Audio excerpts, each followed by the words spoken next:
ಏನ್ ನಿಮ್ಮ ಹೆಸರು? ಮಂಜುಳ. ಮಂಜುಳಮ್ಮ, ಏನ್ ಕೆಲಸ ಮಾಡ್ತಿದ್ರಿ ಇಲ್ಲಿ? ವ್ಯವಸಾಯನೇ. ಅಲ್ಲ ಈಗೇನ್ ಮಾಡ್ತಿದ್ರಿ? ಈಗ ಗರಿ ಎತ್ತಾಗ್ತಾ ಇದ್ದೋ. ಗರಿ ಎತ್ತದು.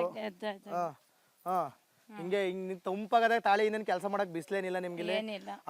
ಯಾಕೆ ಹೇಳಿ ಇಲ್ಲಿ ತಂಪಾಗಿದ್ದು? ಇದೇನ್ ಬರಡು ಭೂಮಿ ಅಲ್ಲ ಸೋಮೆ, ನೀರದೇ.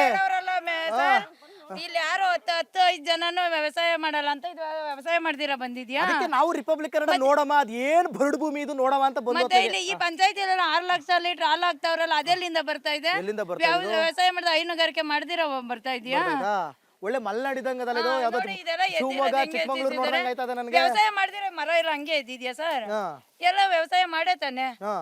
ಮತ್ತೆ ಭೂಮಿನೇ ಇದು ಯೋಗ್ಯ ಇಲ್ಲ, ಇದು ರೈತರೇ ಅಲ್ಲ, ನೀರಾವರಿನೇ ಇಲ್ಲ. ನೀವು ಬಂದಿದ್ದೀರಲ್ಲ ನೋಡಿ, ನೀವು ಟಿವಿ ಮಾಡ್ಬೇಕು ಸರ್. ಇದು ನೀವ್ ಹೇಳ್ಬೇಕೀಗ, ನಾವು ಬಂದಿವಿ, ನೀವ್ ಇಲ್ಲೇ ಇರೋರು ಹೇಳಿ. ಇಲ್ಲಿ ಎಷ್ಟು ರೇಷ್ಮೆ ಬೆಳೀತಾ ಇದ್ದಾರೆ ಅಂತ ಗೊತ್ತಾ? ಎಷ್ಟು ರೇಷ್ಮೆ, ಎಷ್ಟು ಇವರು ರೇಷ್ಮೆ ಸೀರೆ ಬೇಕು, ಎಲ್ಲ ಬೇಕು, ರೇಷ್ಮೆ ಬಟ್ಟೆನೇ ಬೇಕು ಅವ್ರಿಗೆ. ಇಲ್ಲಿ ಎಷ್ಟು ರೇಷ್ಮೆ ಬೆಳೀತಾ ಇದಾರೆ ಅಂತ ಅವ್ರಿಗೆ ಗೊತ್ತಿದ್ಯಾ? ಯಾರು ಹೇಳಿದಾರೋ 10 ಜನ ವ್ಯವಸಾಯ ಮಾಡ್ತಾವ್ರೆ ಇಲ್ಲಿ, ಇನ್ ಮಿಕ್ತವ್ರು ಯಾರು ವ್ಯವಸಾಯನೇ ಮಾಡ್ತಾ ಇಲ್ಲ ಅಂತ ಹೇಳ್ತಾವ್ರೆ.